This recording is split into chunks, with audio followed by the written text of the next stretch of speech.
Hello everyone, আসসালামু আলাইকুম। তো আজকে আপনার জন্য নতুন একটি ভিডিও নিয়ে আসলাম। তো আজকে আমি ভিডিওতে দেখাবো আপনারা কিভাবে নগদ অ্যাকাউন্টে ব্যালেন্স চেক করবেন। তো প্রথমত আমরা ডায়াল প্যাডে চলে আসবো। আসার পর এখানে *167# ডায়াল করব। ডায়াল করার পর কল করব।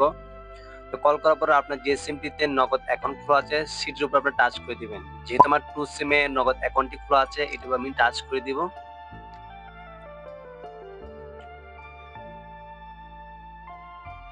তো টাচ করার পরে দেখুন, যেহেতু আমরা নগদ অ্যাকাউন্টে ব্যালেন্স চেক করব, তো আমরা এখানে 7 অপশনটি সিলেক্টেড করে দিব। 7 দিয়ে সেন্ড করব। তো সেন্ড করার পরে এখান থেকে দেখবেন ব্যালেন্স ইনকোয়ারি। তো ইউটিউবে আমরা 1 দিয়ে সেন্ড করব। যেহেতু আমরা ব্যালেন্স চেক করব, তাই আমরা এটি 1 দিয়ে সেন্ড বাটনে টাচ করব। তো টাচ করার পরে এখান থেকে আপনার যে নগদ অ্যাকাউন্টের যে ব্যালেন্সটি রয়েছে, কোডটি রয়েছে, সেই কোডটি আমরা এখানে দিয়ে দিব। 4 ডিজিটের যে কোডটি রয়েছে সেটি দিব। তো কোডটি দেওয়ার পর এখান থেকে সেন্ড যে বাটনটি রয়েছে এটি আমরা আবার টাচ করে দিব।